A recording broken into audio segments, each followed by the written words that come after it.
Why I don't like Bitcoin, and yeah, you could have made a hell of a lot of money on it, of course, if you bought it early on. But there's a danger now, obviously, and you could have been. I could actually say there was a danger a couple years ago, and you would have made a lot of money on it still. But the deal is, when I'm talking about physical assets like physical silver, I'm sticking with the principle.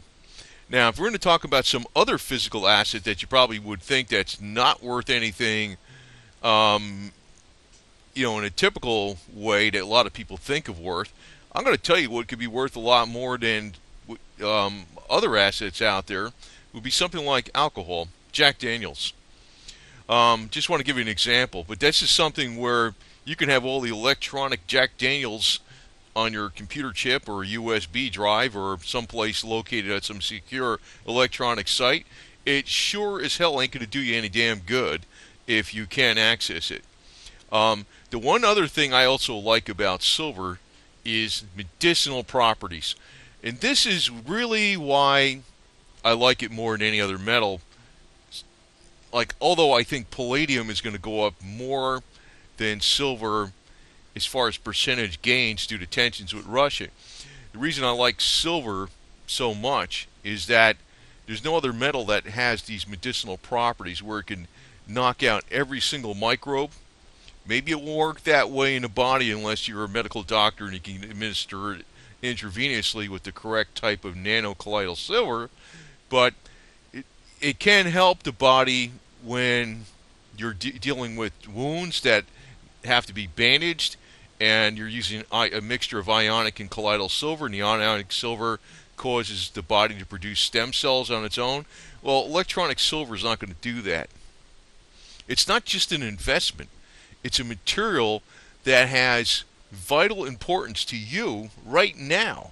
Not just that somebody uses it in electronics or to use it in mirrors or something, or what, like, now they're probably using it more aluminum in mirrors than silver, but just the fact that it has industrial uses in other places that you're not, and you're buying these products, it actually has a use to you right now in the medical world. And that's where it's amazing that people just don't get it. Um, this antimicrobial, antibacterial, anti-pathogen properties of silver is going to be so vital in a scenario where there's a collapse because you're not going to have these antibiotics around. And the other thing is you want to sterilize everything that's out there. You might have suspect water, suspect food, whatever. Fine. You put it in a colloidal silver water, it'll destroy it. The other things though out there that are material, one of the things that's always been a good industry, whether it's boom or bust, is the alcohol industry. If you actually have a moonshine still, which today you can't do that in a lot of states. You can make beer and wine, but if there's a collapse and the federal government goes away, there's not going to be all these forms you're going to have to fill out. There's not going to be regulation because the government's not going to be able to enforce the regulation.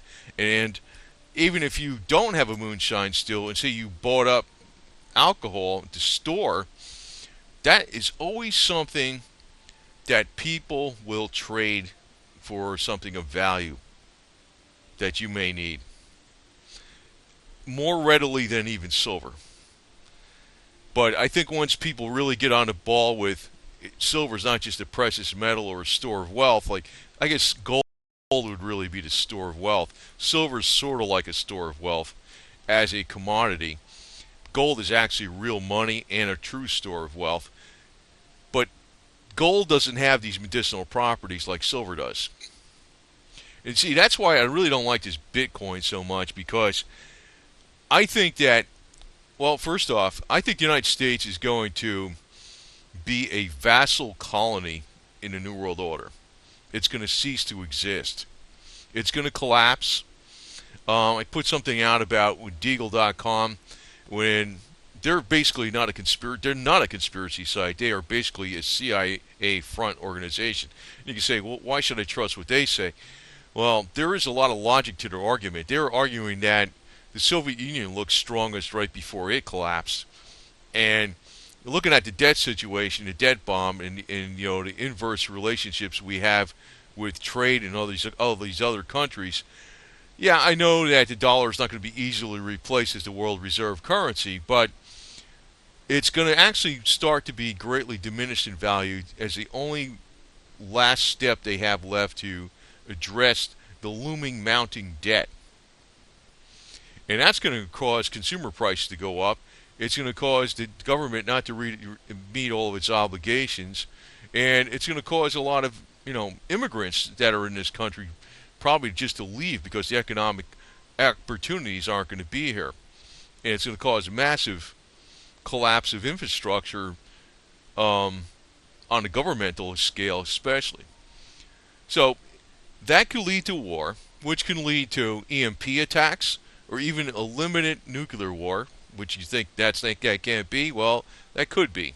That could be a limited nuclear war involving our financial district in New York City. Now, what would happen to the electronic world and the banking system in that case? What the hell good would your Bitcoin do you? See, this is the whole premise about people storing and buying physical coinage was mainly for this collapse deal. But I'm hot on the side of it though, the medicinal properties. And silver's the only one that's really got all these medicinal properties. It even has, when you're making this simple colloidal silver, it's actually a mixture of ionic and colloidal silver. Ionic silver actually has been known to help the body generate stem cells, especially if you're putting it right on the area where the body might be damaged or has a wound. It'll actually cause the body to heal with much less scar tissue. I mean, that's people don't notice. The medical doctors ignore this. I mean, you might sell you some Band-Aids with silver in it once in a while, but the hospitals with all the stuff they put, all the money they put into disinfecting the hospitals with all their special products out there that cost umpteen hundreds of thousands of dollars each month in each hospital. Well, I could tell you right now that silver could replace all that garbage. That alone, not even just the medical things where it can help and benefit the patients. So what are you going to do in a collapse and medical care is not around? Well, you're going to have to go old school. Sure, you can grow garlic and stuff and herbs and have other things on hand, but if you got 20 ounces of silver and you can make all the colloidal silver in the world with a nice moonshine still that can make just plain distilled water too to make the colloidal silver with, well, you're going to be fine. And I guarantee you, I think that stuff, once there's a common knowledge that this stuff is really what it's worth, people understand all the benefits to it, it's going to be worth a lot more. I personally would not want to part with all silver just for the fact that I know that it's got so many medicinal benefits. That's something you can't replace. It's not the dollar value. How much is your health worth? But other things out there is like whiskey. Now, I could say this though. In times of depression, people drink more. In times of boom, people drink more. It's one industry that never freaking goes away. And if you can make this stuff and also make it for fuel for vehicles, like alcohol for vehicles, well, that's going to be something else that could be very useful in the future. That's another thing to look at. See, when you're talking about electronic wealth, the first EMP attack, or even when we're going into this mini ice age, where we could possibly have another Carrington event like the one I think it was in 1857, the Carrington event that fried all the telegraph system and everything. If we had that again, everything would be toast. And it's a possibility that can happen because the Carrington event, that happened during a time of the last smaller mini ice age, which was a time of more solar activity. So we're going into a deeper mini ice age, one that's the 400 something year cycle, which is going to be more on par with not the 1800s, but the one that happened in the early 1600s. There's going to be much more likelihood of us going into a major Carrington event, which we could fry all electronics. Now, what the hell are you going to do then with your bitcoins? You're going to have to rely on stuff that you need. Food is number one. Weapons, fuel, and making your own alcohol could be fuel, or it could be good for trading for, you know, I mean, it's a medicinal purpose. I know there's a lot of different medicinal purposes out there for vodka, vodka as the Russians call it. But that's why I'm not too hot on this stuff with Bitcoin. Now, it would be a stellar investment if you got on it early. But right now, Kramer, I think, is talking about Bitcoin going to $1 million or something. I was like, when that guy freaking starts talking about something going that high, you better run for the hills because I don't know. It's how high. How high is too high? I don't know. But I got a feeling a lot of people are going to get stuck holding the bag. But if you did buy it early, oh, you would be making out like a fat rat. But then on the same side, on the opposite side, if you you got into medicinal marijuana stocks before it was legalized in Colorado or in the state of Florida or something, well, guess what? You would have been making out like a fat rat on that stuff too. There's a lot of stuff you can make out like on a fat rat, but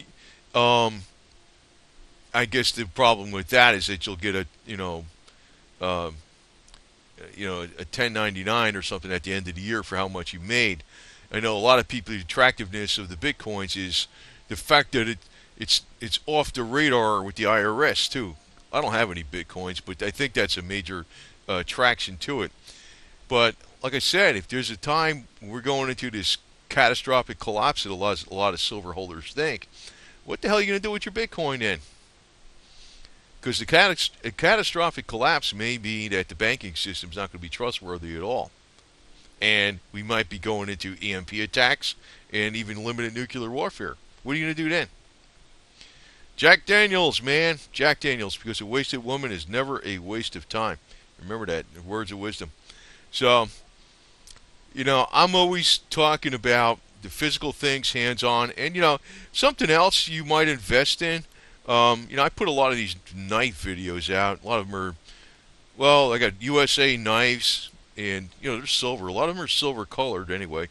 A lot of them are Chinese and Pakistani. But, I'm getting them right now. There's USA in there, too. But I'm getting them right now while the exchange rate is in our favor with China. Because I think one of the last things they're going to do to address the looming, like as I just said, the looming debt situation with the United States is to devalue the dollar. That'll cause the looming debt not to be as high. How are they going to devalue the dollar? They'll mainly devalue it with the currencies it's pegged against with China. Not so much with the euro or the British pound or the Japanese yen, but where are the imports coming from? They're going to devalue with the currency in China. So it'll make their holdings in U.S. dollars worth that much less. That's how they're going to freaking screw the Chinese. They're going to be holding the bag with all these dollars. And, what you could possibly do right now is maybe some of this Chinese and Pakistani. I know some people mock me for this crap. Why the hell are you getting this junk? Well, I figured it'd work, I got USA stuff. I got K-bars, S-wings. But, it's another type of thing. I guarantee you, even like some of my cheap Chinese knives are going to be around a lot longer than Bitcoin ever is going to be. And I personally think that Bitcoin is a psychological prepping for a New World Order currency. Because, all the alternative people are getting into it. Oh, yeah, you own your own money. Yeah, right, yeah. Well, you know what? I don't really trust it. I mean, I wish I bought it when it was dirt cheap. If you bought $50 worth, you'd have millions of dollars, right? But if you never traded for those dollars, you're never going to get what it is. It's always, that's a fictitious number until you actually make the transaction. You say, oh, this is worth this much. Yeah, it's only worth that much when you get the money. Right now, I don't know. I thought it was getting dangerous a couple years ago, and it went up drastically. It's been up and down, up and down. But I don't like it because, on principle. And I think people that push Bitcoin, that are into physical bullion dealers, I don't trust them. I mean, I was surprised Mike Maloney came out later and started, well, maybe I wasn't surprised, that, he started talking about Bitcoin. I was like, God, dude, why the hell? It's almost like the whole spiel in the beginning was you want owned money that you can hold in your hand. And you could say, okay, that's electronic money that you have an encryption code for, nobody can touch it. Fine. Well, if you really understand how a lot of the things work in the banking system, that electronic money is, the only difference is between Bitcoin and the money you got in a bank. The main difference is that the government doesn't know what you got.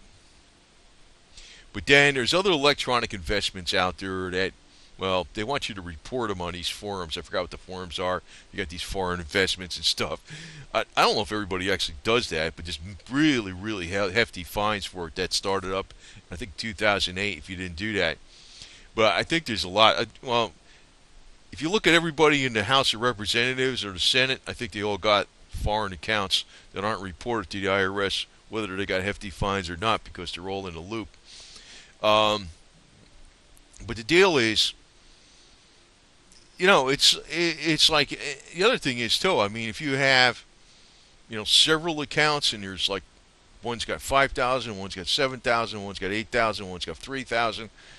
They don't like sending that information anyway. So, that's another thing. So, I mean, Bitcoin was great if you got in early. And I was warning people about getting in it after it went really high and hit $1,000, and it went way to hell more than that. And okay, how high is too high? I don't know, but I don't like it just due to the principle of it. I would rather see people. I mean, there's a lot of investments out there that doubled and tripled that were physical. Even some of these knife deals. I mean, some of these knives I got two pairs for $10. I was like, I could see later on selling one of those for $20 a pop or something, for crying out loud, easy, for the quality that was in them, or more. When things change with the exchange rate. Whiskey, as long as you don't break the bottle, it goes up in value and all this type of stuff.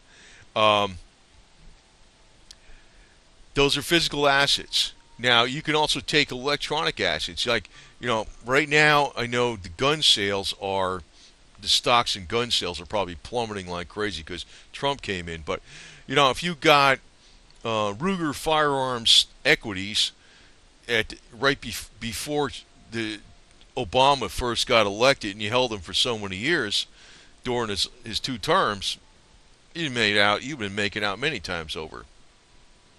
I mean, there's a lot of investments out there that are electronic that, of course, you'd have to pay tax on it. And I think the big attraction with the Bitcoin is if you make a gain, you don't pay tax on it. The government doesn't know what your transactions are. But, on the other side of it, even though the government can track everything you do, they don't necessarily track what you do because they don't have the time to do it.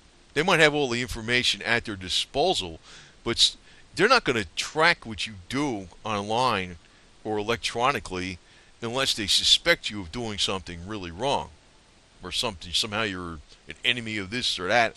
You know what I mean? So, I mean, if you decide you got your money in the bank and you keep it electronically and you're paying for stuff on credit cards, you're buying stuff on eBay or something, it's not going to be, even though maybe they got a way to look at that, they're not going to really look at that unless they suspect you of consorting with, the offspring of Osama bin Laden or something, So, I mean, that's basically the reality of it. So sometimes it really isn't that important to be, so stealthy with transactions. Bitcoin became more popular with illegal transactions. That was another thing too. So.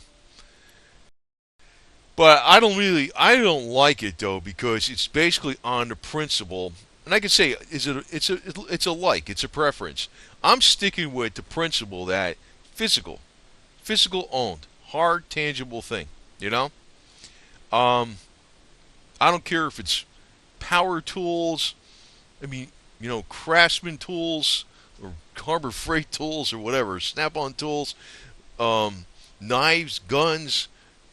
Optics, food, fuel, water purification systems, any of that type of stuff, to me, more wise to put your money in than in Bitcoin. Bitcoin is obviously, I wasn't aware of this crap when it first came out, Bitcoin. You know, I mean, I probably would have thrown $50 on the crap just for the hell of it when it first came out. I didn't know about it. I knew about it after these people made gazillions of dollars. Okay, I I'm the type of person I probably would have said, what the hell, right? I probably would have done that because what's $50, right?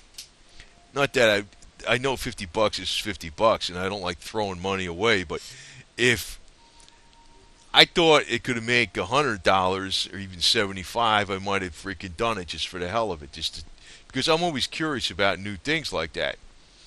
I probably would have sold it too quick because I would never in my million years would I have thought it went to millions of dollars. But I didn't know about it.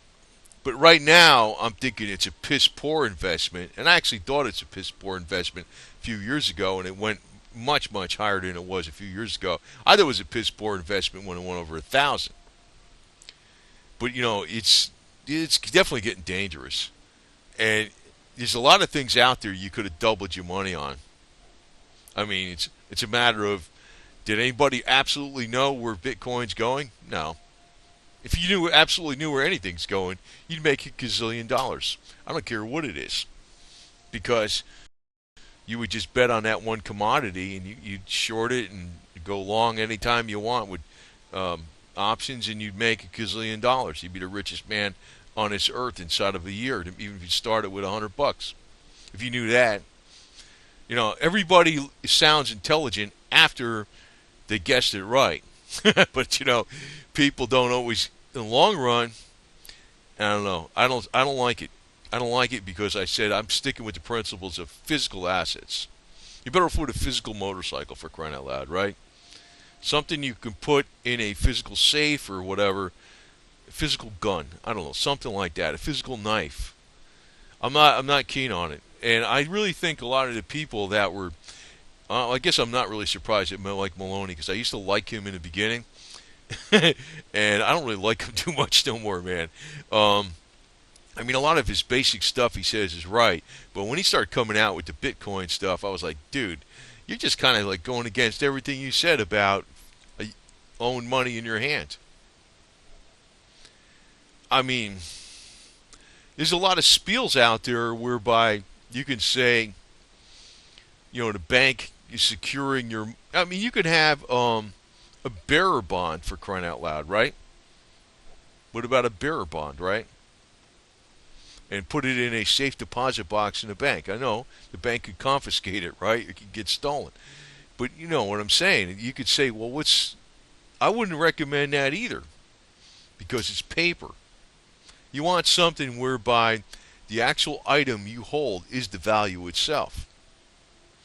And nothing out there is more portable, more commonly recognized than gold, with a close number two being silver. But silver having that heads and shoulders one thing way better than gold is that silver's got gazillion and one different medical uses. And not even just medical, but also antimicrobial, antibacterial. In other words, if you needed to disinfect your bathroom, your kitchen, or whatever, or your bandages for a wounded person or something, you could do it with silver solutions. Now, you're not going to be able to do that with platinum, palladium, and gold, right? And that's one reason I think silver is going to go pretty damn high, because even if the market collapsed in silver for industrial use, what the hell are you going to replace it with? Just a lot of expensive products out there that are antimicrobial, but maybe that's one thing that maybe you can replace. But then again, silver works against all pathogens. But then on the opposite side of it, ionic silver works to cause the body to produce its own stem cells in the amount needed. That's why wounds will heal better with less scar tissue. And that was the reason why this Robert Otto Becker, MD, the one that wrote The Body Electric, was able to regenerate partial limbs on rats. He was thinking it was electric current. No, it was actually, it had to be the silver electrode with a very low um, microcurrent going through the silver electrode. What was going on, he found out later on, it was producing ionic silver. And right in the area that was trying to heal, and it was causing the body to produce stem cells in the exact amount needed. And that's what was partially regrowing limbs on rats, where it was not supposed to be happening. So it's not just antibacterial, it's actually uh, miracle healing. I personally think the elite got ways that they could, they're already talking about it. I know they don't reveal the secrets, but there's already people that are elitist that are talking they're going to live 1,000 years or more, or maybe forever, in their own bodies with special technologies. And I think some of those technologies, some of those technologies are around silver, some are around DNA modification, some are around frequencies that modify DNA. But I think some of it also is around some of the beneficial attributes of ionic silver. Because if the body can always produce its own stem cells, like in copious amounts, we'd constantly be regenerating our body like brand new all the time. I don't know how that can work in practice, because in practice, it's you might be able to work pretty well if you had a partial finger cut off and you caused it not to heal all the way, and you kept a gauze pad dipped in ionic silver wet on that area. Um, that would cause the finger to grow back better than if you didn't do that. Um, but I think it also has beneficial attributes for the body if you're taking some of this colloidal silver, ionic silver solution every day, because some of that is probably causing the body to produce more stem cells to heal various damages that you don't see inside the body. But nobody's aware of this because there's not a heavy media blitz anywhere on television or the internet telling people about that. But I think eventually people are going to wake up to that, because if we have this major catastrophic financial problem in the United States, one of the things that's going to be on everybody's mind at one point in time is healthcare. And one of the cheapest things you could do, um, to thwart microbes. And if you're a doctor and you have good quality nano colloidal silver, and you're a doctor and you have the type of equipment to administer it intravenously, well, hell, you could pretty much knock out anything in a body with that stuff. I mean, it's pretty limited for oral, taking it orally. It can help a little bit. But that's going to be, and also any suspect water you have, if you put a little ionic colloidal silver in there, it's going to, knock out all those germs. So, I don't know. I mean, you're not going to be able to do that stuff with Bitcoin. And one big EMP. And the thing is, have fun trying to trade electronically in a collapsed society. I think electronics are going to go down the freaking tubes. I mean, the only electronics are probably going to be around is solar panels to power simple devices. I mean, you're not going to have. I don't think you'll have the internet the way the way it's going to be today. If we had a real collapse and we had a blackout of electronic communications, the internet's going to be gone. So how the hell? What are you going to do with Bitcoin then? I mean, that's a worst case scenario, but one of the reasons people are investing in silver is for a worst case scenario. Bitcoin's good if you want to deal with something where you don't want the government knowing you made a transaction. And usually that's for illegal stuff. So, if you're buying whiskey, that's not illegal. If you're making whiskey, it could be illegal if you don't have the licenses, but then it's not immoral. But after the government collapses, you can make whiskey, you can make fuel, because it's not going to be if the agencies that regulate this are all collapsed, and you can use that for your survival to run your machinery for fuel and trade for other goods because you made some Jack Daniels or whatever, something equivalent of it. So I'm not too keen on any of this electronic stuff. Although I could tell you that I see the beauty of it in some ways, but not for what people are really investing in silver and for. It's really going against what people have been talking about, why you got precious metals in the first place. Avoid all electronic assets. In other words, if you don't have it in your hand, it's not physical owned money. Avoid it. And you can say, well, I got a physical USB drive. Fine. Well, that's something that's a hell of a lot more fragile than a piece of gold. You got gold that's 5,000 years old that sunk on a ship and it's on 2 miles down in the ocean. And they dig it up today, and it's just as good as the day it was known if it's sunk in the ocean 5,000 years ago. That is not going to be the case with Bitcoin.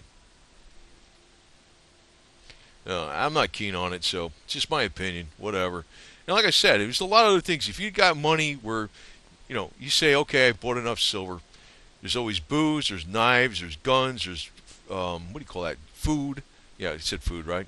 Food, like long-term storage food. There's tools, there's generators, there's solar panels, all kind of stuff. You don't really need to be.